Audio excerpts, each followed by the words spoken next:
Good morning students. तो अब जो है हमको मैथमेटिक्स स्टैंडर्ड 9th में से चैप्टर नंबर 6 शुरू करना है, लाइंस एंड एंगल्स। तो ये स्टार्ट करने से पहले मैं आपको इसका इंट्रोडक्शन दे दूँ कि इसमें हमको क्या पढ़ना है। देखो, नाम से ही पता पड़ जाता है कि इसमें हमको लाइंस के बारे में और एंगल के बारे में पढ़ना है, बराबर। तो लाइंस क्या होती है भाई? पहले एक सिंगल लाइन लो। सिंगल लाइन यानी जिसकी हम चौड़ाई नहीं मापते हैं, बराबर, जिसकी सिर्फ लंबाई मापी जाती है, बराबर। कभी भी हम लाइन की चौड़ाई नहीं मापते हैं, ये बात आपको पता है। ऑलवेज सिर्फ हम इसकी लंबाई मापते हैं।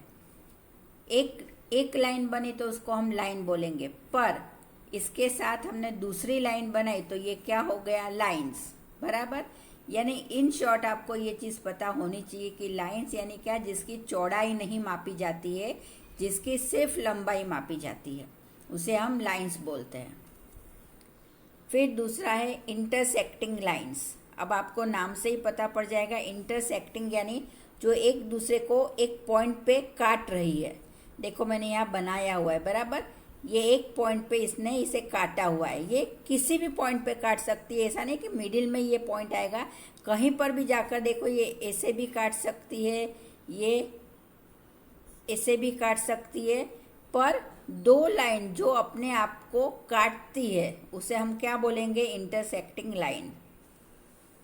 थर्ड जो है पैरेलल लाइन। पैरेलल लाइन यानी जो सीधा जाती है, बराबर, और जिसके बीच का, दो पैरेलल लाइन के बीच का यदि हम माप निकालें तो हमको सेम ही मिलेगा, बराबर। पैरेलल लाइन में ऑलवेज दो लाइन के बीच का माप हमको सेम मिलता है।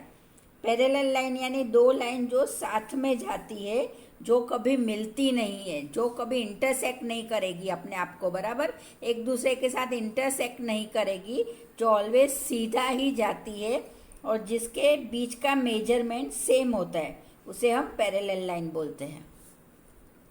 अब आता है एंगल्स। अब हमको एंगल्स के बारे में पढ़ना है। तो सबसे पहले आता है एक्यूट एंगल, बराबर। एक्यूट एंगल यानी लेस देन 90 डिग्री, जो 90 डिग्री से छोटे बनते हैं उसे हम एक्यूट एंगल बोलते हैं। यहाँ देखो, मैंने आपके लिए बनाया हुआ है, बराबर ना। तो ये जो है वो एक्यूट एंगल हुआ। 90 डिग्री से छोटे एंगल जो होते हैं वो एक्यूट एंगल होते हैं। दूसरा right angle equal to 90 degree, जो 90 डिग्री पर बनते हैं, बराबर। तो ये जो है 90 डिग्री पर बना हुआ है, बराबर। ये मैंने यहाँ पे बनाया हुआ है, तो y जो है वो 90 डिग्री पर बना हुआ है। तो ये जो है हमारा राइट एंगल है।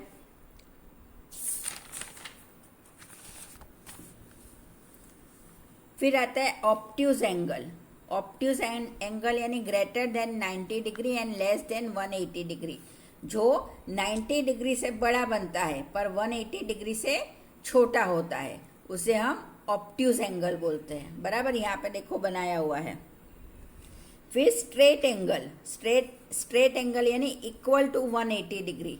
अब कोई दो लाइन, ये कैसे बनता है? कोई दो लाइन एक पॉइंट से दो तरफ चलती है, बराबर, और जो इस पॉइंट पे एंगल बनेगा उसे हम कौन सा एंगल बोलते हैं? स्ट्रेट एंगल बोलेंगे, बराबर। ये लाइन यहाँ से चली, ये लाइन यहाँ से चली, और यहाँ पर जो एंगल बना उसको हम क्या बोलते हैं? तो स्ट्रेट एंगल, बराबर। तो ये स्ट्रेट एंगल बना। अब फिफ्थ वन जो है वो है रिफ्लेक्स। तो अब फिफ्थ वाला reflex angle which is very important, बराबर। इसमें से जो है बहुत सारे सम बनते हैं और एग्जाम में पूछे भी जाते हैं। तो रिफ्लेक्स एंगल क्या है? रिफ्लेक्स एंगल वो है which is greater than 180 degree and less than 360 degree, बराबर। अब सपोज मैंने आपको समझाने के लिए इस एक पॉइंट से दो रे निकल रही है, बराबर, और ये दो रे मिलकर एक एंगल बनाती है, बराबर। तो ये एंगल जो है वो 180 डिग्री से तो छोटा ही लग रहा है भाई, बराबर। तो रिफ्लेक्स एंगल क्या हुआ? बाहर जो एंगल बन रहा है वो एंगल हुआ रिफ्लेक्स एंगल। अब सीधी बात है, हमको रिफ्लेक्स एंगल मेजर करना है तो हम अंदर के एंगल को x मानेंगे, बराबर। अब हमको पता है 360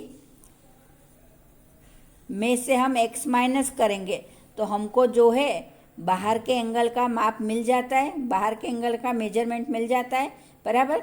तो ये जो है वो रिफ्लेक्स एंगल बनेगा। सिंपल बात है कि एक पॉइंट से दो रे निकल रही है, वो दो रे मिलकर जो एंगल बनाती वो एंगल 180 डिग्री से छोटा होता है, बराबर। और बाहर की साइड जो एंगल बनेगा उसे हम रिफ्लेक्स एंगल बोलते हैं। तो ये जो है एग्जाम की पॉइंट ऑफ व्यू से बहुत ही ज़्यादा इम्पोर्टेंट है और जनरली जो है रिफ्लेक्स एंगल पे बहुत सारे सम पूछे जाते हैं, बराबर। तो आई थिंक आपको ये चीज़ अच्छे से एकदम समझ में आई होगी कि रिफ्लेक्स एंगल क्या है, स्ट्रेट एंगल क्या है, बराबर ना। स्ट्रेट एंगल यानी एक पॉइंट से दो लाइन जो निकल रही है, बराबर, वो जो है स्ट्रेट एंगल बनाती है। ऑब्ट्यूज एंगल क्या है ना। ये सब आपको इजीली अच्छे से समझ में आ गया होगा और ये इंट्रोडक्शन के लिए बहुत ज़रूरी है। इसके बाद ही जो है आपको सारे सम समझ में आएंगे, इसलिए ये चीज़ ऐसा हो तो बार बार देखो और समझो। तो अब हमको पढ़ना है पेयर ऑफ एंगल्स, बराबर, एंगल के जोड़े, है ना। तो ये हमको पढ़ना है। तो इसमें आता है कॉम्प्लीमेंट्री एंगल्स। अब कॉम्प्लीमेंट्री एंगल क्या है बेटा, आपको पता है, आप बहुत पहले से पढ़ रहे हो। जब दो एंगल का टोटल 90 डिग्री होता है, बराबर ना, उसको हम कॉम्प्लीमेंट्री एंगल बोलते हैं, बराबर। देखो ये जो एक एंगल बना है इसमें ये 40 का है और ये 50 का है, बराबर ना। अब ये दोनों को हम ऐड करेंगे तो ये 90 डिग्री का बनता है ना। अब सपोज आपको ऐसा बोल दिया कि x और y जो है एक दो एंगल है, बराबर। इसमें आपको y की वैल्यू ना दी हो, ये वैल्यू ना दी हो और आपको फाइंड आउट करनी है कि आप फाइंड आउट करो y की वैल्यू क्या है, बराबर। तो हम क्या करेंगे, x plus Y equal to 90 degree, x की value 40 plus Y equal to 90 degree, y equal to 90 minus 40, तो क्या मिलेगा हमको 50 डिग्री। तो y की वैल्यू क्या मिली, 50 डिग्री। तो ये जो है हमारा दूसरा एंगल कितने डिग्री का आया, 50 डिग्री का, बराबर ना। अब इसमें दूसरा आता है सप्लीमेंट्री एंगल्स। सप्लीमेंट्री एंगल का टोटल क्या होता है, 180 डिग्री, बराबर। तो दो एंगल का टोटल, बराबर, दो एंगल का सम 180 डिग्री होगा, वो क्या होगा, सप्लीमेंट्री एंगल। इसमें a plus B equal to 180 degree. अब हमने यहाँ इसको 70 माना, इसको 110 माना, दोनों को ऐड करेंगे तो हमको 180 डिग्री मिल जाएगा। तो ये कौन सा एंगल बना, तो ये सप्लीमेंट्री एंगल बना, बराबर। अब थर्ड जो आता है वो आता है एडजेसेंट एंगल, बराबर। एडजेसेंट एंगल में देखो मैंने आपके लिए बनाया हुआ है, बराबर। अब इसमें एडजेसेंट एंगल यानी पड़ोसी एंगल, बराबर। अब देखो यहाँ पर एक्स वाई जेड तीन एंगल बने हुए हैं, बराबर। पर एडजेसेंट एंगल यानी जिनकी रे एक दूसरे को टच करेगी, बराबर, एक दूसरे में से पास होती है। जैसे ये एक्स और वाई जो है ये दोनों एडजेसेंट एंगल हुए, क्यों हुए कि भाई इनकी ये रे जो है दोनों की कॉमन रे है, बराबर। अब ये y और x में जो है ये वाली कॉमन रे है। अब ये x, ये z और x जो है वो एडजेसेंट एंगल नहीं होंगे, बराबर। क्यों नहीं होंगे, कि उनके बीच में जो है वो कॉमन लाइन नहीं है। एडजेसेंट एंगल वही एंगल होते हैं जिसकी कॉमन लाइन पास होती है, बराबर। जैसे x z और y और z, तो ये जो एंगल बनेंगे उसको एडजेसेंट एंगल या पड़ोसी एंगल बोले जाते हैं, बराबर ना। अभी हम इसको याद रखने के लिए ऐसे भी याद रख सकते हैं कि पड़ोसी एंगल यानी z का पड़ोसी y और y का पड़ोसी x। अब ये जो z है वो x का पड़ोसी नहीं है यहाँ पर, बराबर है। ये दोनों दूर हो जाते हैं, क्यों दूर हुए, कि इनके बीच में y है। अब y same to same x जो है वो z का पड़ोसी नहीं होगा, क्योंकि इनके बीच में y है।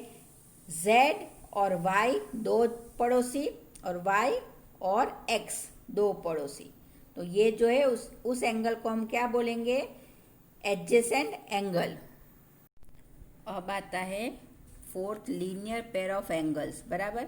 अब ये लीनियर पेयर ऑफ एंगल्स यानी ये एक ही रे पर एक ही पॉइंट में से जो है दो तीन एंगल्स अलग अलग एंगल्स बनते हैं, पर वो सारे के सारे ऊपर की साइड बनेंगे और इनका टोटल जो होगा वो 180 डिग्री होगा, बराबर।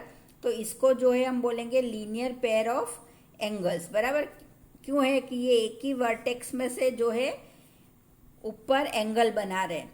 तो हम इसमें लिख सकते हैं X plus Y plus Z equal to 180 degree. देखो आप देख लो, यहाँ एक्स भी ऊपर बन रहा है, वाई भी ऊपर बन रहा है और जेड भी ऊपर बन रहा है, बराबर। और ये सीधी लाइन जा रही है, यानी ये 180 डिग्री का हुआ। तो ये जो है ये तीनों मिला के इनके तीनों का टोटल 180 डिग्री होगा। तो हम इसको इजीली बोल सकते हैं कि ये लीनियर पेयर ऑफ एंगल्स है ना।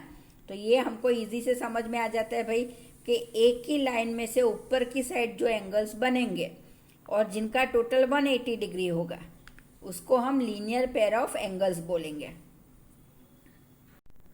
अब आता है फिफ्थ, वर्टिकली अपोजिट एंगल, बराबर।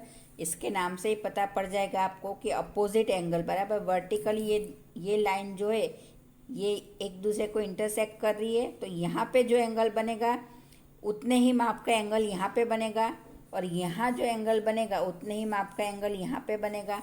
तो हम जो है इजीली इसको ऐसा लिख सकते हैं कि A इक्वल टू B और ये C इक्वल टू D, यानी ये एंगल जितने का बनेगा उतना ही एंगल ये बनेगा और ये जितने का बनेगा उतना ही एंगल ये बनेगा। क्यों ऐसा होगा भाई कि ये दोनों है एक करेक्ट पॉइंट पर जो है एक दूसरे को काट रहे हैं, बराबर।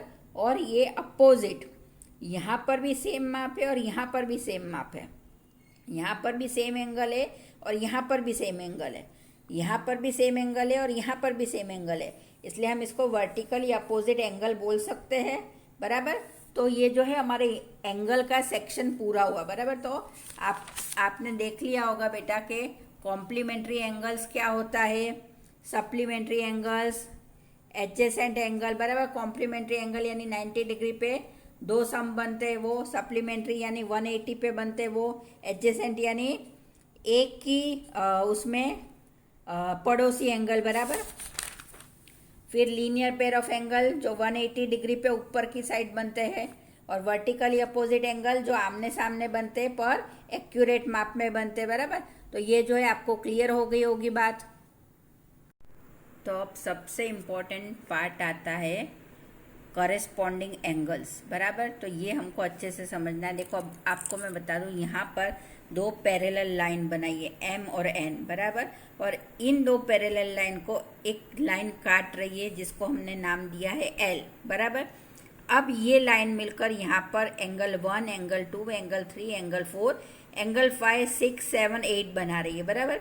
अब कॉरेस्पॉन्डिंग एंगल क्या है कि पैरेलल लाइन पर सेम डायरेक्शन में बनने वाले एंगल, बराबर। अब ये सेम डायरेक्शन में जो एंगल बनेंगे उसको हम कॉरेस्पॉन्डिंग एंगल बोलेंगे। देखो आपको मैं बता दूं कि ये एंगल 1 और एंगल 5 दोनों जो है वो एक ही डायरेक्शन में बने हुए, बराबर। एंगल 2 और एंगल 6 एक डायरेक्शन में बने हुए। ऐसे सेम टू सेम एंगल 4 और एंगल 8 भी एक डायरेक्शन में बने हुए। और अपने ये 3 और 7 वो भी एक ही डायरेक्शन में बने हुए हैं। एंगल 3 और 7 भी जो है वो सेम डायरेक्शन में बने हुए, बराबर। तो दो पैरेलल लाइन जिसको कोई एक दूसरी लाइन काटती है, बराबर, और जो उससे एंगल बनते हैं सेम डायरेक्शन के, तो उसको हम क्या बोलेंगे, कॉरेस्पॉन्डिंग एंगल बोलेंगे। आई समझ में बात। तो यहाँ पर देख लो ये बराबर, ऐसा नहीं है कि सिर्फ पैरेलल लाइन में ही बनेंगे, लाइन पैरेलल ना हो तो भी कॉरेस्पॉन्डिंग बनेंगे, पर उनका जो मेजरमेंट है वो अलग हो जाता है, बराबर। तो यहाँ पर हमने दो पैरेलल लाइन ली है, उसको एक दूसरी लाइन काट रही है जो जिसको नाम L दिया है, और वो मिलकर टोटल यहाँ पे 8 एंगल बना रही है। वो आठों के आठों एंगल जो है वो करेस्पॉन्डिंग एंगल कहलाएंगे, बिकॉज वो सेम डायरेक्शन में बन रहे हैं। देखो इसका माप जो है वही इसका माप होगा, इसका माप सेम माप निकलेगा, बराबर। यानी सेम माप वाले एंगल्स, बराबर, सेम मेजरमेंट वाले एंगल्स, उसको हम करेस्पॉन्डिंग एंगल बोलते हैं। तो अब आता है सेकेंड, अल्टरनेट इंटीरियर एंगल, बराबर।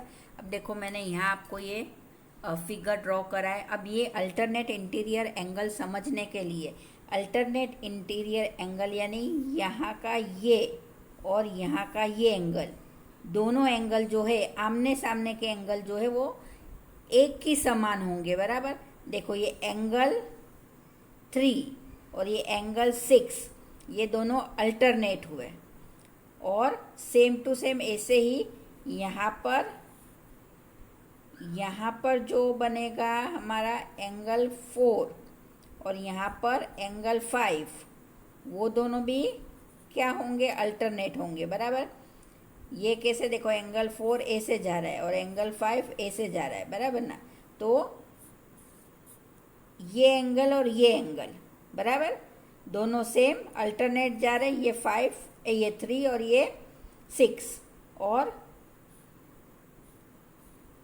ये 4 और ये 5, तो ये दोनों सेम हुए एंगल, बराबर। तो अल्टरनेट एंगल यानी पैरेलल लाइन पर बनने वाले